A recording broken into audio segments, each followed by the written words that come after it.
Hello, hello. This is Ignacy Trzewiczek from Portal Games. And Corey Thompson from Above Board TV, Rose Gauntlet Dice Tower, things like that. And this is Stephen Bonacore, the Podfather of gaming. You are listening to Board Games Insider, episode 379. And we're recording this on July 22nd, 2025. Board Games Insider, powered by Board Game Geek. I make them sound like an evil organization. They are not. Let's make it very clear. Let's make it very clear. We love our friends who run and are part of the Board Game Geek Network, powered by Board Game Geek. Ignacy, please tell us what is happening in your life in Portal Games. Tell us. Last week I was not able to record because I had some adventures and I was really not in the mood to be silly. The adventure continues, but I'm at the stage that now I can be silly. Like there is nothing more to add.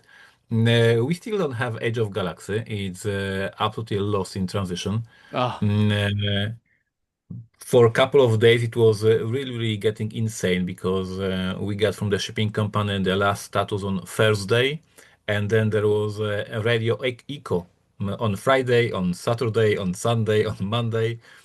Today in the morning we received information that our games will be unpacked from the ship today in the port. So basically, the whole operation is super difficult. We not only missed the Gen Con sale, like we will not have Age of Galaxy at the Gen Con. We now missed the street day, so now I'm in the ah, discussion with PSI to move the street day. Like there's a whole domino of terrible things happening. But I'm not whining. I'm smiling. Watch Podfather Gaming YouTube channel to see me that I'm not crying. I'm smiling. It never happened before. That's difficult. Like we have at this point we have a 3 weeks delay. Like this is 3 weeks. This is a lot of. This is not just sure. a couple of days. It's 3 weeks. This is a so it will influence the whole release of the game, but we are building backup plan, so hopefully we'll be fine. As far as I understand, our listeners are listening to this episode on their way to Gen Con because it will drop next week, which is Oh, basically a week of Gen Con, yeah. correct? That's right. So, That is exactly so right. guys, I wish you amazing Gen Con for those of you who are coming to Gen Con. Please visit Portal Games booth. We will have two copies of Age of Galaxy that I air shipped from Poland to Chevy. So Chevy will have just two copies of Age of Galaxy on the booth, so we can run demos of the game. So please visit us and play the game and post some pictures on social media that you at least saw the game in the wild. And I will deal with all this boring business stuff, rescheduling the street date and informing distributors, etc., etc. So I wish you amazing time at Gen Con. We had a brainstorming with Chevy how to approach the Gen Con without a product. This is this is a task to solve. And we decided that we will do be with me the Bonacore strategy. So we will bring all our games like back then Stronghold had. So one booth with all our games on the table. So we have 11, Robinson Crusoe, Detective, everything. And we will have Chevy pretending to be Bonacore at the show and presenting all our games and trying to sell them and promote and present. So we are building our booth like it was back then, Stronghold Games booth. So you always inspire us, sir. Oh, well, that's Years so after. nice. Well, it's And once again, I wish you guys amazing Gen Con. Those of you who are going to Gen Con. If you are going to Gen Con or if you are not going to Gen Con, I would appreciate if you go to Portal Games website and pre-order this stupid game because these adventures are really terrible for us. So I appreciate every single pre-order of Age of Galaxy. The game is amazing, so trust me. maybe we can have Corey and I stop by together and take a demo with good old Sure. Chevy. That'd be fun. Awesome. Yeah. Corey, what's up? Oh, it's been more and more and more. So this whole month has been just an adventure. That's been amazing. Daryl Andrews, designer of Sagrada, has been staying here for about a month, filling in time between RageCon, which was at the very beginning of July, and Comic-Con, which he is leaving for tomorrow, the end of July. And it's been incredible. It's been so fun. Whether we are just hanging out and resting and doing nothing, or whether we have an enormous group at the house. And last weekend, including yesterday, we had an enormous group at the house. We had what I usually call a summer ShilohCon. There was so many people here, including a huge number of industry friends. John DeClaire, designer of Space Base, came up from Southern California. Awesome. Luke Laurie was here. Johnny Pack was here. Teresa Duringer, who does app design for board games. Brianna Woodward, who runs Office Dog. Brie Goldman, who worked for Arcane Wonders. We just had an amazing group, and we ate great food, played great games, and mostly just had some absolutely amazing people together. Now it's all quieted down. The house is down to just myself and Daryl. And yesterday was basically napping and laundry. And now I'm starting my panic cycle for Gen Con.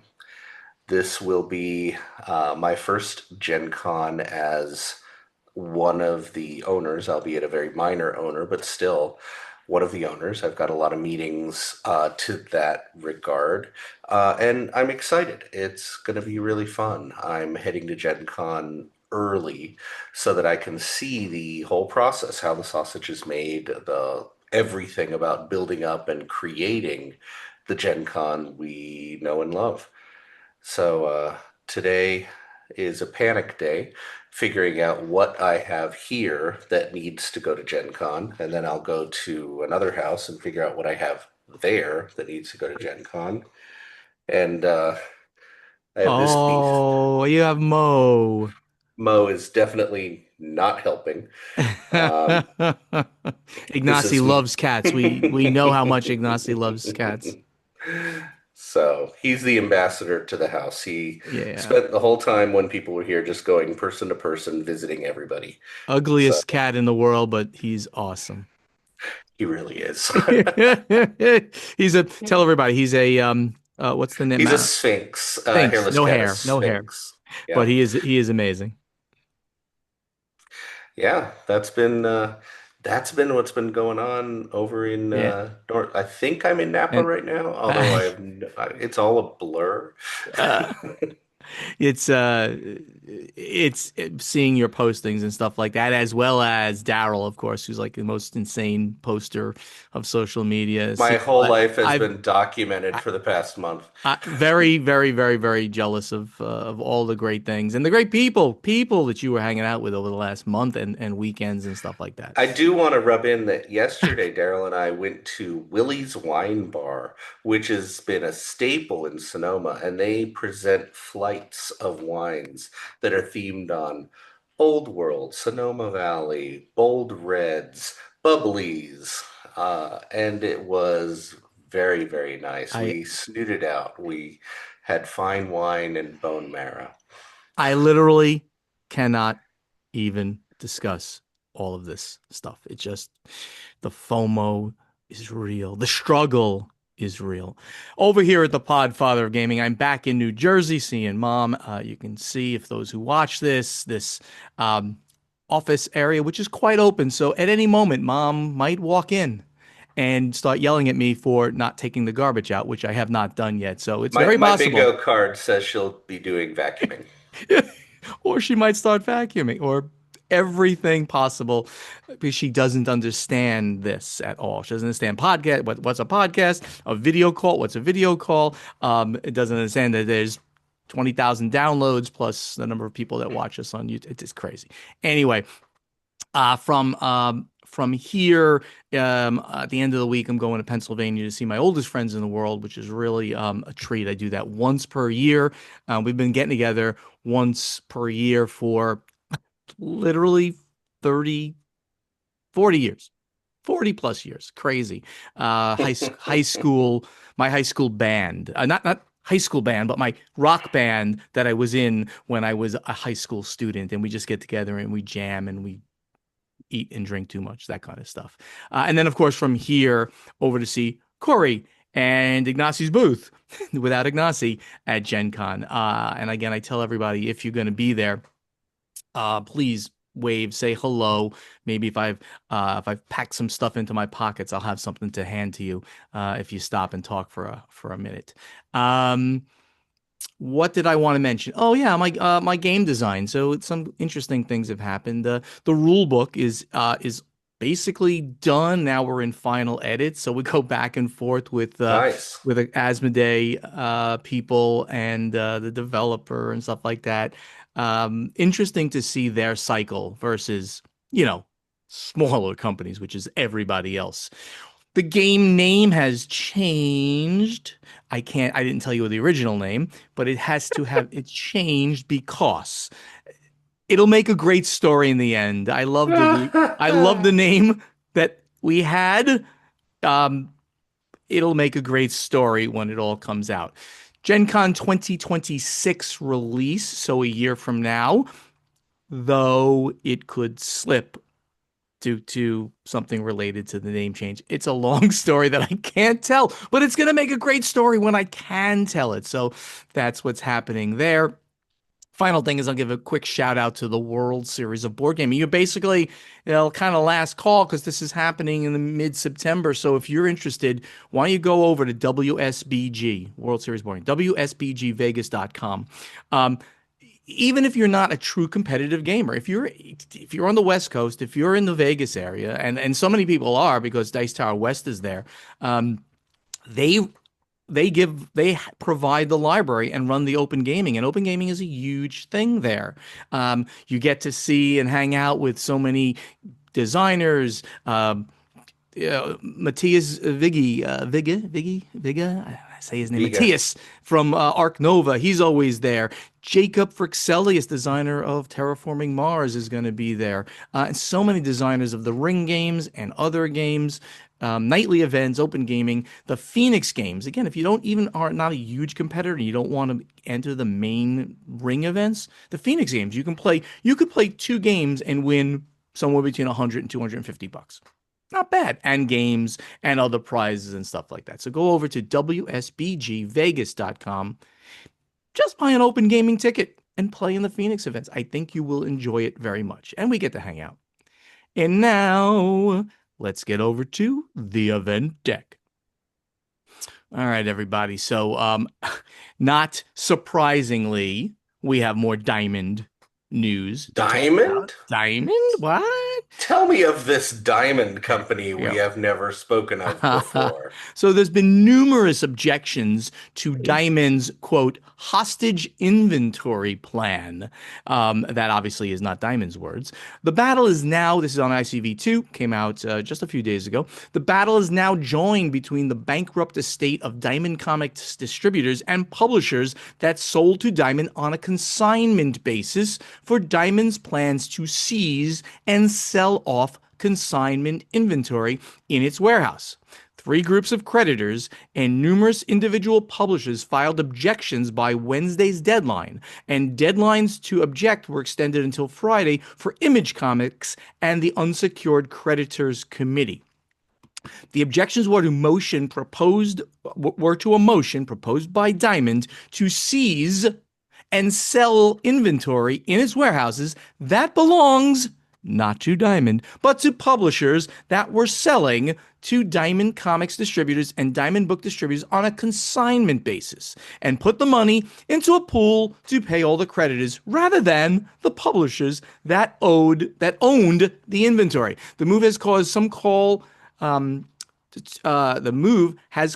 to call the inventory hostage inventory and to predict severe damage to publishers and the marketplace if it proceeds. There's been a number of owners of this inventory who've said that their company is in danger if this goes forward. But Basically, just Diamond has some really big name creditors that they owe a lot of money, and they are trying every loophole and every strategy Yeah. to get the money, and so they're selling off everything. Yep, exactly, exactly. We've reported already that there may be a precedent in that exact court where this is being adjudicated that says that this is not appropriate to do. Not to mention, I mean, just sketchy as all F, really. It's just a terrible thing to think about that I own something, but because you've created a bankruptcy situation, you're now to steal my inventory, sell it off, and give all the proceeds to somebody else. That's so sketch. ICV2 continued with another article talking about there's particularly nine comic publishers that are grouping together. Nine comic publishers are members of the ad hoc committee of consigners, along with game companies Paizo Incorporated, Green Ronin Publishing, and Green Ronin. ICV2 has learned the ad hoc committee was one of three groups, along with numerous individual publishers, to file objections to Diamond Comic Distributors' attempt to seize and sell publishers' consignment inventory. The ad hoc committee includes Drawn and Quarterly, Fantagraphics Books, Living the Line, Xenoscope Entertainment, etc. I won't go through them all because these are very small publishers that most people do not know. Um, so they're organizing. It's now become a very organized group that has had to lawyer up, right? And Green Ronin, just last week we mentioned that Green Ronin said, we can't fight this thing, but they stole our inventory. So they've gone with a GoFundMe style thing. I forgot if it was GoFundMe or not Yep. to try to Yeah. get money. It was GoFundMe. So again, I have a question. yes, Ignacy, go. Now, the question is about the timing that Corey mentioned, and I fully understand and I see this. These companies don't have a time. For instance, this Green Running, they don't have a product. The product is in a hostage situation. They don't get the money. They need to pay salary for the employees. They need to pay for the regular basic existence of the company. So I don't fully understand the whole the day now to find a lawyer to go to the court. Like, why is not police involved? Like this is like a crime. Like somebody took the product that is selling, and if lawyers will lawyer up and they will go to Yep. the court, we are talking about the 3 years later. These companies are gone already. So do we know So understand what was the timeline of the situation? the short answer to that is bankruptcy bullcrap. I mean, nope.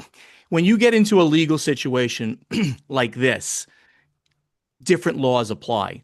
It's not true theft to you or me and Corey, right? To everybody listening to this says, you stole my inventory, gonna sell it and give the money to somebody else. That sounds like a theft to me. Yep. But once you're in a bankruptcy court situation, a bankruptcy situation, all kinds of other rules apply. And that's what they're trying to apply here, which sucks. And like you said, Green Ronin, they need to pay people. Paizo's a huge company.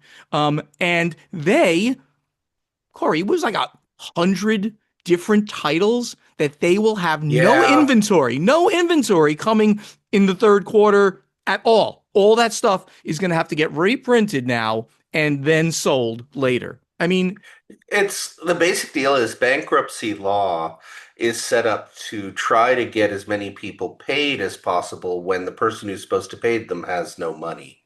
So yes, bankruptcy law is saying that they can sell almost anything, unfortunately, mostly to pay off the really big creditors. right. So it's some people are going to get screwed just because there's not enough money to go around. Yep, But I yep. That's agree, what I'm saying. it looks like theft.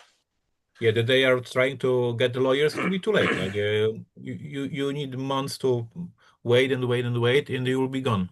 It's I'm trying not to curse, but it's a shit show. It really just is. It's terrible.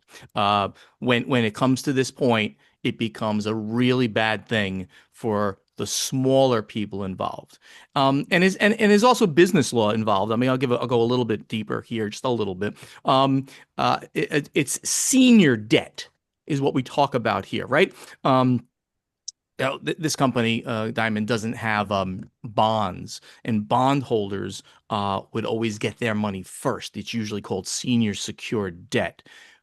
Other creditors then come in, but people who make loans to the company come before people who are owed money for like accounts payable of the company's books. So a Chase, right? Chase is JP Morgan Chase is owed Yeah. 40 something million dollars. 40 something million dollars. And then, for instance, who was the Pokemon? Some other company was owed like $9 million. Pokemon is several million, yeah. Right. So you know who gets paid first? Chase or Pokemon? Chase will get paid first with But 100% Pokemon certainty. sued to cut in line. Right. But everyone is now suing to be pushed in, and they'll make legal arguments to say, well, this doesn't apply to us. This other law applies to us. As far as these guys, there's this group of small companies.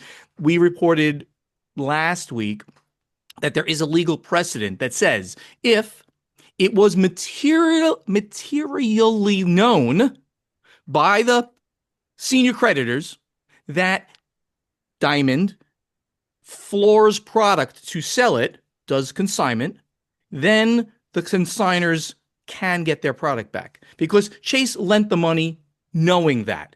And I think, and that was a precedent in the Fourth District Court, which Maryland is part of, and that is probably going to play in here, but you never know. They might say, no, that was from 1920 and it doesn't really apply. I don't know.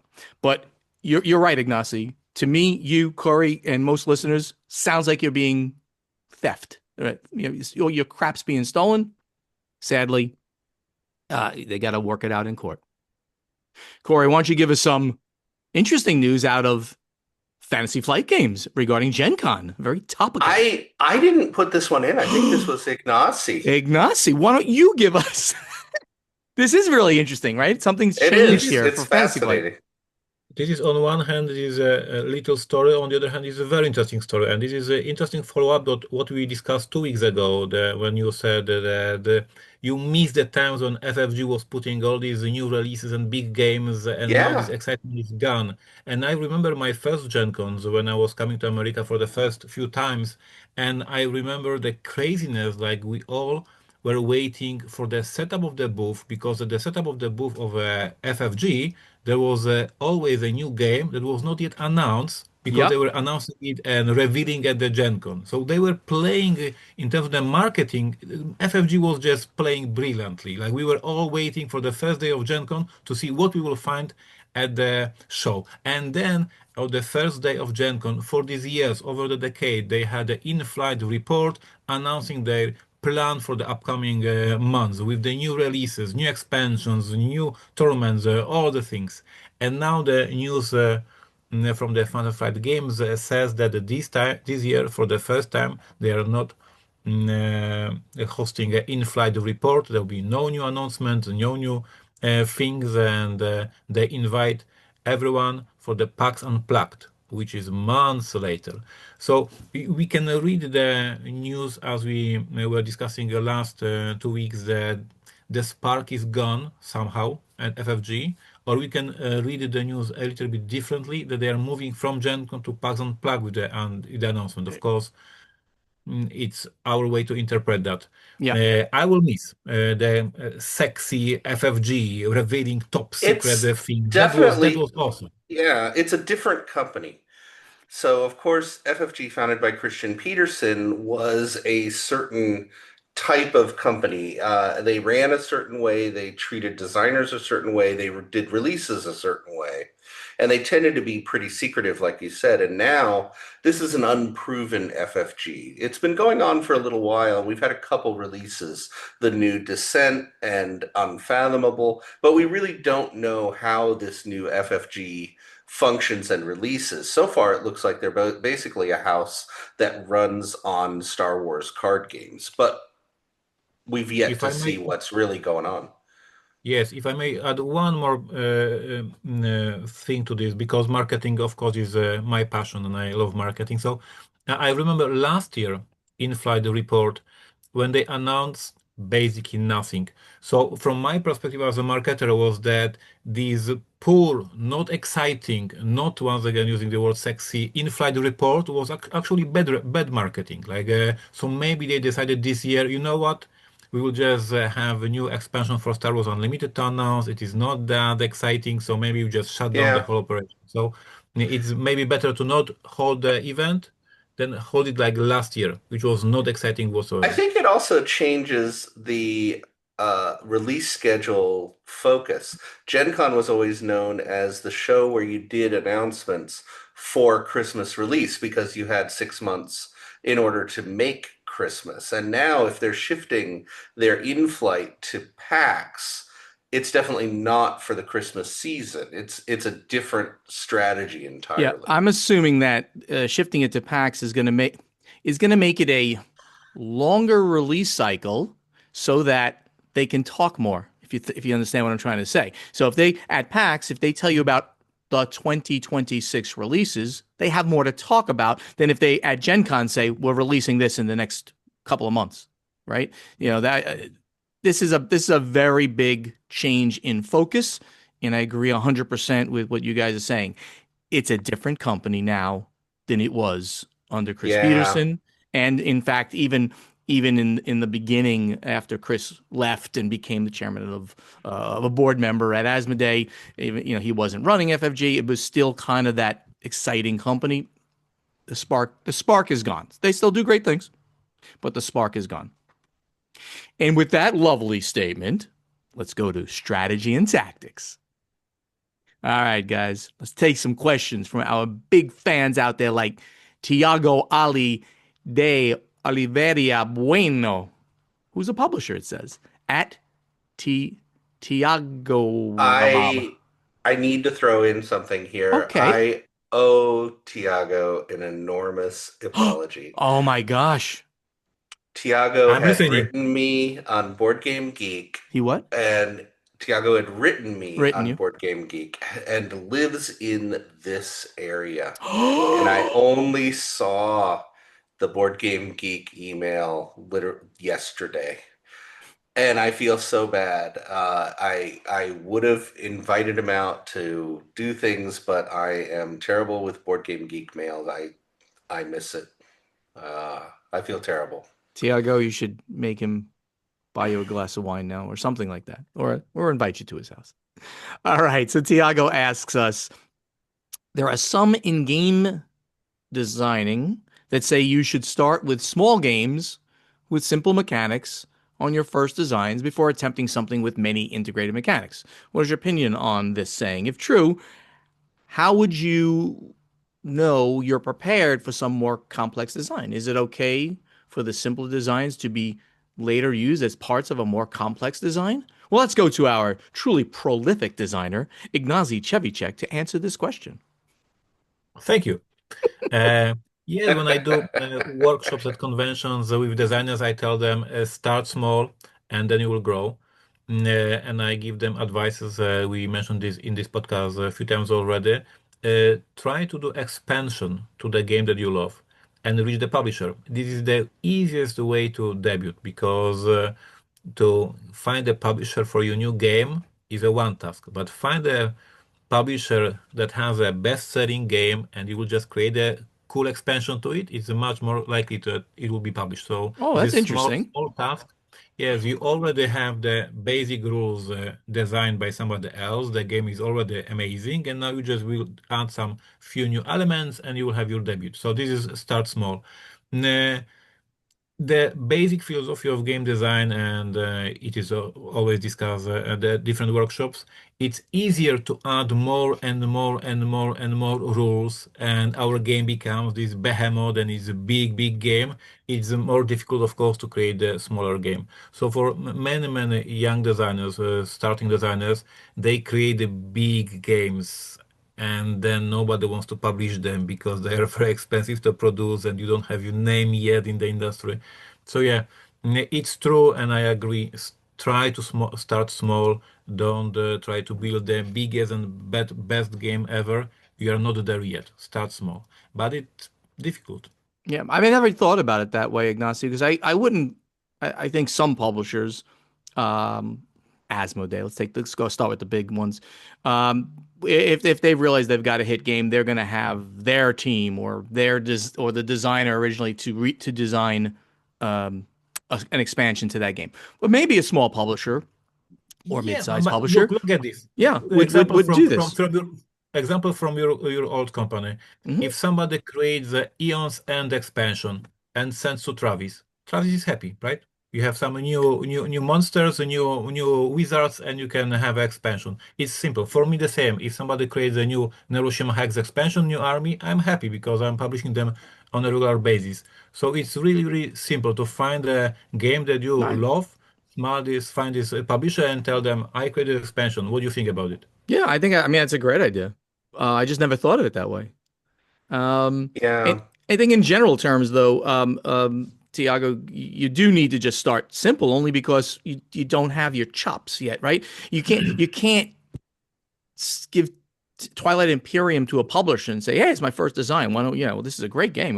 They're going to say, like, "You're a first time designer. How is it possible that this game could be so perfectly balanced and integrated and all that kind of stuff?" Design some trick taking I games, I'm I'm things that gonna are smaller.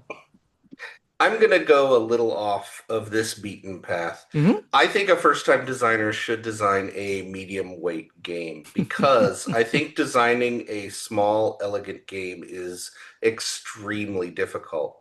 And for your Yes. first game design, I think attempting to do a very small, light game, it's a lot harder than you think, and I think it's going to be really hard to sell. The market right now is geared towards light games, but Sure. if you're doing a light game as your first, I'd probably do a party game. It's a little easier to get into the market that way. However, I agree totally that beginning designers add more and more, and experienced designers take away more and more. So it's tough. I think a medium weight game was the best place for a new designer to really start to show their Interesting. chops. Interesting. Ignasi just showed Imperial Miners, Because and now he's showing Bohemians. so these are these two games from the designers that debuted. These are the first designs. These exactly medium wave Euro games. One is a deck builder, one is an engine builder. And these designers sent me the prototype. It was a medium wave game. I loved it. I published these games. Now they have a career that they can bring a bigger and bigger game. So Corey is absolutely right. Yeah, there you go. Peter Woken. We know Peter's such a great guy. He's at Pandaware. He asks, how would you define an evergreen game? Time in print, number of units sold, number of print runs, etc. Let me start. The leaves don't fall off in winter. The leaves don't fall off the game or the tree. I think for me, this is a fairly simple question, at least for the medium-sized publishers and small publishers. If you have to print the game once a year to keep it in print, you got an evergreen game. Now that might be small still. You might be a minor evergreen, right? So you're only printing, let's say it's a standard size box ticket to ride, one container per year. That's still 8,000 units per year. You're printing it every year. That's gonna be great over time for you. So that's my definition. You have to print the game one time per year. What do you guys say? I, I think I it's fully agree. purely print runs. Yeah. It's whether you have to keep doing another print run. If you're sitting there debating whether or not you reprint this game because you're not sure if the second print run will sell, you're not there yet. Hmm. Its perfect example is with Neuroshima Hex, because this is not a ticket to ride, this is not Catan, this is not a big containers of games coming to USA. This is a small print run, but still, since 2007 till today, I'm reprinting the game Yep. and new expansion and new expansion. So exactly like Steven, it is maybe not a case of how many copies, but over time, if this is consequently stable sales. So I agree. And Time. it's actually interesting also that it's not necessarily about reprinting the game, but maybe it's about always bringing out new. If you can sustain by the business model and you're constantly bringing out new content, well, you got a new right. Then you also have an evergreen, right? If you're bringing out an expansion every year or so, whatever, That's pretty good. I mean, I don't know how often you print Neuroshima Hex, the base game. You don't have to tell us. But if you're bringing out something on a regular basis, that's pretty much an No, evergreen too. this is the case that you mentioned because that's why it popped up in my mind. So we do a reprint of Naruto X every year. Yeah, Mm, and these are not big printers, but every year we reprint, and every year we have a new expansion. Yes, sure. and it goes over these 20 years. So I agree, it's a time, not how many copies, but if you are doing it for 5 years, 7 years, 10 years. There you go, Peter. We've given you every answer that you that you mentioned. Time, number of units, print runs. We gave you all of them. Ewan Lemons from Belgium said he's at E1 Prime. That's what his BGG handle is. GameFound has this system of paying in installments. I'm from Belgium and I didn't grow up with credit cards. I tend to try not to spend money I don't have or buy things I can't afford. Do you think it's a good thing to Promote. promote? Okay, it was spelt wrong. Promote this type of payment for frivolous things. Frivolous things like board games. How dare you, Ewan, Now, say, this is a fact of life that board games are a luxury item. sure they are. They are not a necessity. People buy them and they stop buying them if things get tight. We're Of one of the course. things that get cut out. Of course. So, No, no, but I mean, Ewan, I don't think there's anything wrong with just having a credit card. You then have to have the discipline. I mean, we're now talking about personal micro economy. The discipline to say, I'll pay it in the 3 installments and I will pay it off every time, right? If you only use it maybe once a month and you pay off your credit card, for that board game, you're fine. It's not like you don't have the money. You're just saying, well, I'm going to budget $20 this month for the first installment, $20 the second month, $20 the third. There's a personal responsibility and a personal matter of yeah, how you budget. and totally on the business side of it, it's a very good move Oh for yeah. GameFound and Kickstarter to do this, although it can be argued that this is a little predatory. You Ah, come don't on. realize, well, you might be purchasing a Come $600 on. board game you can't afford because on the surface you're paying 40 bucks a month. Yeah, that by definition then means every credit card is predatory. And that's I not the case. agree. It's It not the is the case. It case. is 100% not the The case. I purpose of credit cards is to get more money out of people who can't afford what they're purchasing. That not is the business goal. No, it is not. It is to make it convenient and you don't have to handle cash. I carry around like no cash almost. I charge everything that I do. I get points and crap from my credit card company. That's great. And I pay it off immediately. I'm Right. responsible. I'm a You are responsible not the human being. market. You are not the market for a credit card. You are not the consumer they want. Well, They want the consumer who does not pay it off, who pays interest yeah. and makes them money. Well, That is by definition predatory.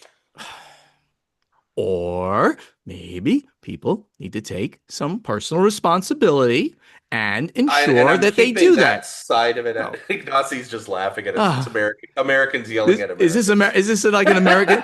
Because Ewan was right. Is Ewan right?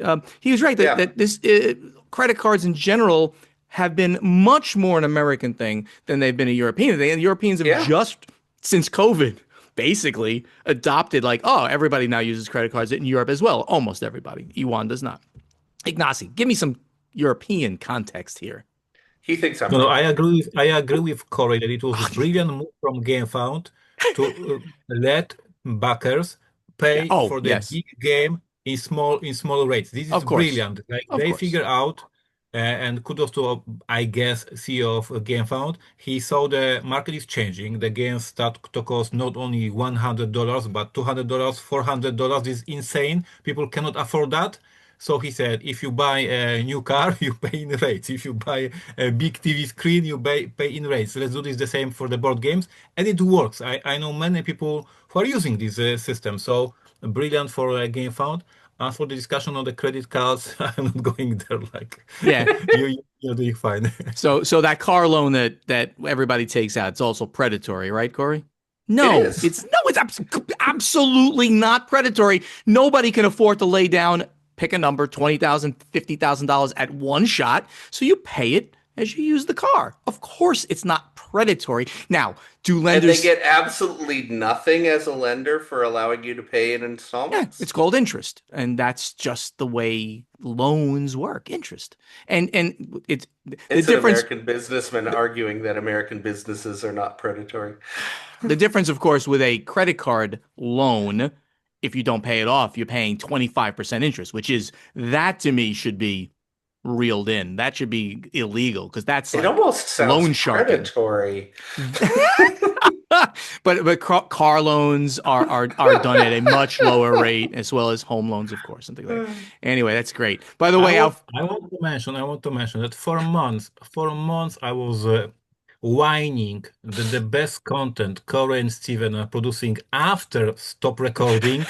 This time, guys, you brought some golden content. I appreciate. golden content right Hold here it. in the middle. Oh, you should. The outtakes that we've had after we stopped recording are pretty Let's funny. talk about politics next. No, we will not. But I want to do mention that Steve Chivers, our good buddy from Australia at Chivo, commented to this. He says, I have a fortnightly, 2 week, for the non I use Queens. Fortnite.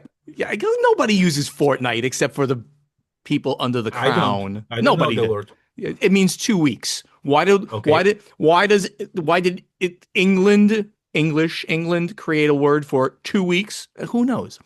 I have a every 2 week guilt-free spending amount that my wife and I pay ourselves. I only have one split payment project, but it's the Cthulhu Death May Die one, so it's huge. It allows me to use my guilt-free spending instead of missing out or taking money from other expenses and savings. Yep, that means it's everybody can do it differently. I think we can take maybe one more, maybe one more. Fabian Klein from Germany at the InSphere. Stephen, in one of the episodes in late 2024, you mentioned that you are glad that back then you decided to delay Terraforming Mars for around a year to further improve it. My question is how was Terraforming Mars before this 1 year extra iteration? What were the challenges with the game, and how did you overcome them? Pardon my phone that just went off. I had mentioned what the changes were. The biggest change was the two actions that you can take on your turn. You can take one and then just pass, or you can take two for combos. And it's a viscerally great thing to make a combo. This card plus this standard project, et cetera, et cetera, et cetera, to ensure that you get the extra bonuses, maybe from the board, et cetera, that otherwise you wouldn't normally get. I place a city next to somebody's greenery, and then I also place another greenery, and things like that, whatever the case may be. Usually you place the greenery. I can only imagine that allowing two actions would make more room, that actions could be really big and exciting or really Yeah. small and just kind of budgeting. Yeah, that's exactly the way it worked out. That was the biggest one. We also split the game into a more approachable, like basic, that nobody plays anymore because you don't need to, because we're all great gamers. Basic, and then there was another level, and then there's the corporate era where all the rules come into play, just to make it easy to get into the game, because sometimes it could be a big game if you don't. And now let's get down to playtesting. Corey, last week you gave us this amazing question. What was that question? Man, I do come up with the best questions. So, last time it was genie time. You've got your genie. Reality doesn't matter anymore. You can immediately have your home changed to accommodate your game collection. What would be your perfect way to have your game stored, displayed, organized? Genie time. And I want to say that I saw this is indeed a great question because we had a lot of answers. So yes, Kaching, that was a good one. So awesome. This So, one got, Ignacy, you didn't get to say what your genie answer would be. yeah, you weren't here for Uh, this. And I regret it because now after I read some of these comments, I already got influenced by Yes. the people. Uh, so one person said, and this is great idea. I would not come up with this last week. he said, "Give me those sliding archival shelves like Corey has." So this is brilliant. Of course, I would not come up with this last week, but I love the answer from where he's Mark Thomas. And once again, he has insane idea. I would have built-in shelves completely covering three walls and humidity control installed. I would not come up with this. And one of the robots Amazon uses in distribution centers to retrieve and put away game boxes, but make it voice controlled. So like this is full robots bringing games from the shelf Yes. to the table. Uh, Gamers, you are insane, and I love it. Oh man. See, So that's the my secret. I had a genie. so trying to make it not insane. I like Greg Senko's answer here. Greg's a good friend also. He says permanent Calyx shelves recessed into the walls so they don't take up additional floor space. I love that. In fact, that would be such a great thing. I would if I could do that. Of course, you'd probably have to extend your walls. Your actual footprint of your house another, 2 feet just to do that whole recessing. But I love that idea. Well, we went one further. Mike Walecki said, I would want hidden spaces built into the wall or possibly a pocket dimension so that any game only takes up one spot. The expansion boxes are hidden behind the main box. Just this is a great idea. Let's just avoid singularities. We don't need any extra black holes, especially for board games. Very, very, very good. Evan Halbert says, turn of the century study like bookshelves lining all the walls, board games floor to ceiling, and a big, well lit gaming table in the middle, organized by game genre and designer. This is sort of what I said last week because I wasn't going with pocket dimensions and pushing my walls out. And what about if we go in this full in a Gandalf style? So we have this room with games all over the place, on the floor, one Oh, over yeah. another, stacking each other, like super messy, full of games and just chaos. And many gamers would die because they want I to love be it. Well, organized. TARDISes came up a lot in these answers. So, John Konost, I would live in a TARDIS. Each game would have its own dedicated room, complete with gaming table, and the game already set up and ready to go. So, this is the extreme. Every game you own already set up in its own room on its own table. And we didn't talk about, food for gaming. So Karen Hola, very good friend of Corey's and mine, when not being played, a full wall of game shelves with a ladder that slides the length of the wall. When being played, multiple wood game tables with mats, an in-house chef and server to provide the snacks and the meals and the drinks. Yeah, yeah. Okay. This I is just like want to throw out, I almost had this.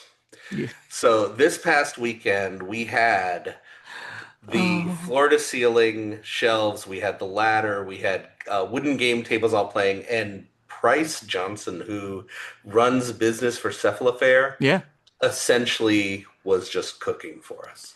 Oh, come on. Now you just can't stop making me jealous. So you had some Price is an awesome guy, by the way. I love Price. So you had him just cooking for everybody. Oh my. He was just cooking. It Oh, was incredible. yeah, I hate you. Corey, Corey, what amazing question did you come up with this week? So my apologies, my lawn guys just started, and I I couldn't don't figure hear out it. what that noise was. So this week, if you had a very smart AI at your disposal to play board games with, would you play more games solo, alone? Um, this AI can, of course, simulate as many players as you want and can be customized to play like your friends, like with more aggressive or conservative, and can, even do a little bit of conversation and trash talk with you. So if you had this ultimate AI to be other players, would you play more games with this AI? I guess it's not fair saying play solo. That's usually a rule set designed just for you. But would you play by yourself more often? That's a I'm that playing I'm playing solo. I'm playing solo already with using some AI. And there are two instances. So one, when I play these super complex, stupid complex war games with these rule books that have 60 pages, and of course I don't know one of the rules. I just ask AI because I uploaded the rule book to it, and instead of browsing for half an hour looking for this stupid rule, I just get Finds immediate it. answer. So I'm using it as an assistant, not as an Which opposing player, not as a cooperative player, but as an assistant, and it helps a lot. And if we are talking AI as a player, as a co-player, I was doing some exercises, let's say it, with playing role-playing games with AI. So I was, really? yeah, yes. So Wow. you can clearly tell them, let's play Deadlands, and AI What runs what pretty awesome adventures. So you can play with him and actually have your very own game master doing the whole thing. what AI are you using for both of those things or one for one? What are you using? This The one is that is most popular, I chat. think, ChatGPT, G paid version ChatGPT, yes. okay. And it really runs you the whole adventure from the start to the beginning, coming up with S- these ideas, and you're just having fun. So s- solo role-playing games is happening. So how well, you and I are going to talk offline here. Are you saying you can like upload the PDF of the rule book and say, I would like you to now game master this for me? Yep. I'm going to start paying for ChatGPT. It's so funny. I've literally been using ChatGPT a lot recently. Because and I didn't know how far it had come. Back in the day, it knew nothing. It could find nothing. Now I'm asking it about, you know, military tactics and things. I'm asking it about arthritis and things that may be afflicting me and things. I'm asking it about all these like serious topics, and it's Please giving me remember the answers ChatGPT gives you are not necessarily no. correct. I know that, but you can For also playing tell. Deadlands, it's It is, correct. and who cares, right? If it's off by like, well, you should have rolled 2d6 instead of 3D. I go, right? It's not. I It's mean, not. it will give you an answer with authority. Yeah. This is it, but All right. there is no actual fact Let's checking. let's get back to the question because the question is so Ignacy, you didn't. You. I'll answer. Um, I probably would play a little bit more. I mean, I play on Board Game Arena, and the one thing it does that doesn't have are AI opponents. Um, Paula and I wanted to play Tishu together, and just get a little bit better at it and stuff like Yeah. that. But there's the we couldn't figure out how to do it like in the app. There is a Tishu app and that has AI, but only I could play with three other opponents. I couldn't play with two AI. So there's a way I would have been playing a little bit more. If Board Game Arena had some AI, I would probably play more and try to get certain games played. Yeah, I would definitely learn games Yeah. with AI opponents for Yep. sure. Yeah, because you hate to like play a game and you can't play well against people on Board Game Arena because they want you to play well. They want you to, at least not stumble. The AI is very patient. So the answer is yes, but I don't know that it would make it a huge difference for me. The anytime I Now, want a real game, I buy the app. The app always comes with yep. AI, and I would play it that way. Like, And shout out to friend Teresa Duringer, yes, Teresa. who has Templegate Games where they make apps for board games. They've done Roll for the Galaxy, Race for the Galaxy, Dominion, Ascension. And they are AI-driven opponents who can Yeah. be quite good. Oh yeah, and her Dominion implementation is Yeah. fantastic. You can select which Dominion modules you want, expansions you want. You can play basic Dominion, add in the first stuff. It's just really good. All right, right now, our buddy Ignacy, he's creating a thread on Board Game Geek for you to answer this play testing question. So go post your answers there, and next week we'll probably use one of your answers. In the meantime, let's get to the final scoring. Thank you so much for listening and help us spread the word about this podcast by telling your friends to download Board Games Insider wherever they like to get their podcasts or watch Board Games Insider on the Podfather of Gaming YouTube channel. If you want to be part of this podcast, you can go to the Guild, become a member. Ask us questions for our strategy and tactics segment. Answer our question to you from our playtesting segment. And it really is simple. Go do it. You're smart people. I know you can.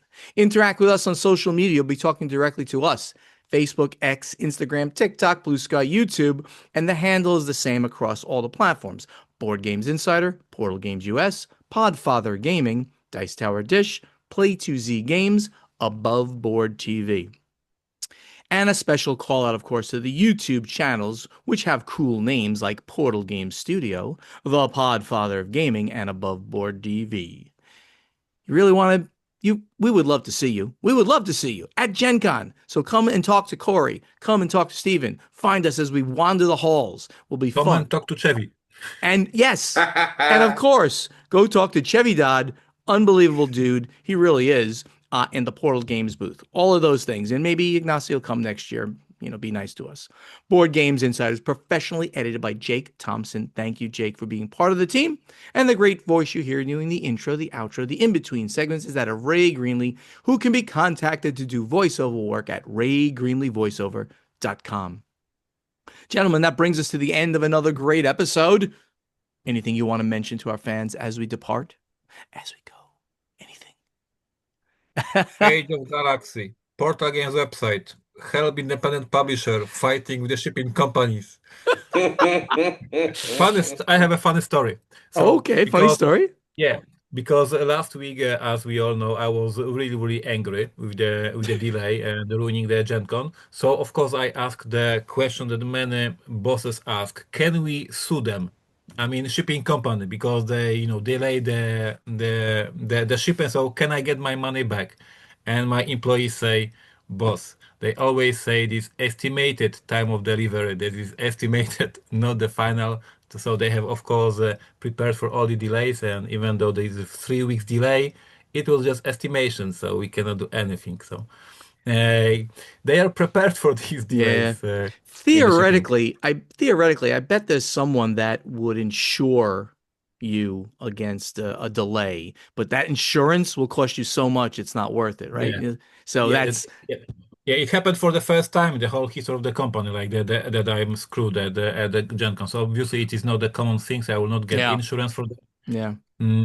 I can just have these stupid, silly stories. Anyway, thank you for watching, and Yeah. we wish you amazing Gen Con. That's for sure, right? Yes, it's going to be a great time, everybody. See you at Gen Con and see you next time. Bye-bye. Bye, everybody.